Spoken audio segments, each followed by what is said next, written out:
Halo teman-teman semua, ketemu lagi dengan Bung Bob. Wow, sahabat Bob, tadi kita sudah mendengar berita tentang Hakan. Dan ini gua mau update aja sebelum buka puasa sahabat Bob, bagaimana kondisi Hakan. Ternyata tadi Hakan sampai menangis sahabat Bob ya. Karena memang cedera ini kemungkinan adalah aduktor paha kanan. Dan semoga ini kita berharap tidak sampai lama loh sahabat Bob, karena kita butuh Hakan. Tapi sebelum gue lanjut, silakan subscribe dan klik loncengnya. Thank you. Ya, kita berharap semoga Hakan benar-benar cepat pulih, karena ini kalau aduktor paha kanan ini menurut gue sih juga lumayan ya. Semoga aja ini tidak sampai benar-benar lama ya, karena kita masih membutuhkan Hakan. Walaupun Brozo sekarang sudah bermain full di timnasnya dia, tetapi alur permainan Inzaghi semuanya lebih mengalir ke Hakan sekarang sahabat Bob. Semoga ya sahabat Bob.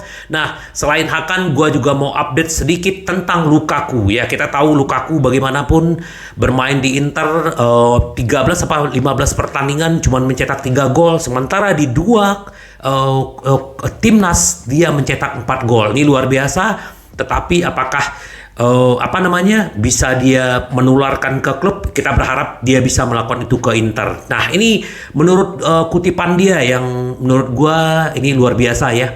Hanya Tuhan yang bisa menghakimi saya. Ini kata si Lukaku ya.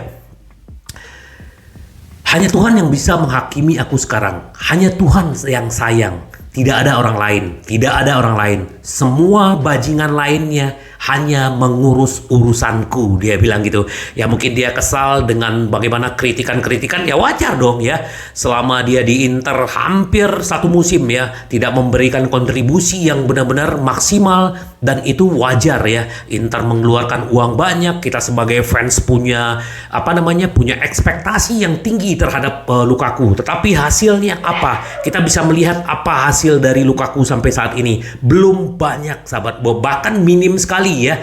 Nah, kalau gue pribadi jujur tidak berharap Lukaku tetap bertahan di Inter. Kenapa? Makanya Inter sekarang lagi gencar mengejar Retegui, macam-macam gitu loh. Bahkan Dybala lah di video-video gue sebelumnya.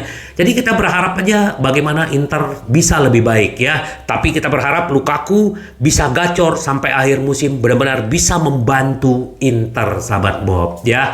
Itu sedikit dari Lukaku. Nah, ini Inzaghi ya. Perpisahan semakin mungkin terjadi ya. Ini dari Tutto Mercato Web ya, yang hari ini yang berbasis di Italia ya, bahwa memang semakin mungkin terjadi dari Conte, Simeone, dan bahkan Thiago Motta yang jauh lebih berbiaya rendah. Kalau Conte kita tahu di video-video gue sebelumnya juga udah pernah gue share bahwa ya kemungkinan besar tidak. Tapi Simeone itu juga bisa. Tetapi Inter mungkin sesuai kantong Thiago Motta atau De Zerbi. Kita lihat aja nanti sahabat Bob. Semoga aja ya kita kasih kesempatan dulu Inzaghi sampai akhir musim. Semoga bisa mendapatkan hasil yang maksimal sahabat Bob ya. Nah, ini bagaimana jika benar-benar Bastoni pergi ya. Tadi gue bilang bahwa Bastoni kemungkinan ini adalah salah satu yang paling mungkin kita harapkan ya. Jadi gini, Bastoni ini adalah sekarang ini ditawarkan perpanjangan kontrak oleh Inter adalah 4 juta per musim. Sekarang gajinya 2,8, sementara Bastoni minta 5,5. Sementara Presiden Steven Zhang hanya mematok tidak lebih dari 4 juta. Sementara Manchester City, Chelsea mengantri menunggu apa yang terjadi. Nah, gini sahabat Bob, kalau seandainya misalnya si Bastoni pergi dan Inter melepas dan mendapatkan uang segar, apa yang terjadi? Inter akan kembali, prioritas pertama adalah Scalvini. Scalvini ini dipatok harga kurang lebih 40 juta, tetapi Inter mempunyai kartu as. Fabian ya, mungkin Fabian harga 20 juta, dari penjualan Bastoni Inter kasih 20 juta, kemungkinan akan seperti itu. Dan juga di sini Demiral juga sebagai target untuk pengganti pengganti Skriniar. Tapi gue lebih tenang kalau misalnya contoh yang seperti yang gue bilang adalah Bekau. Semoga aja sahabat Bob. Kalau Demiral gue nggak begitu suka, main kasar dan juga tidak begitu bagus kalau pendapat gue. Sahabat Bob silakan berpendapat apa pendapatnya sahabat Bung Bob. Nah, ini juga paling menarik juga, ternyata pelatih Klopp ini kan menginginkan Brozovic ya.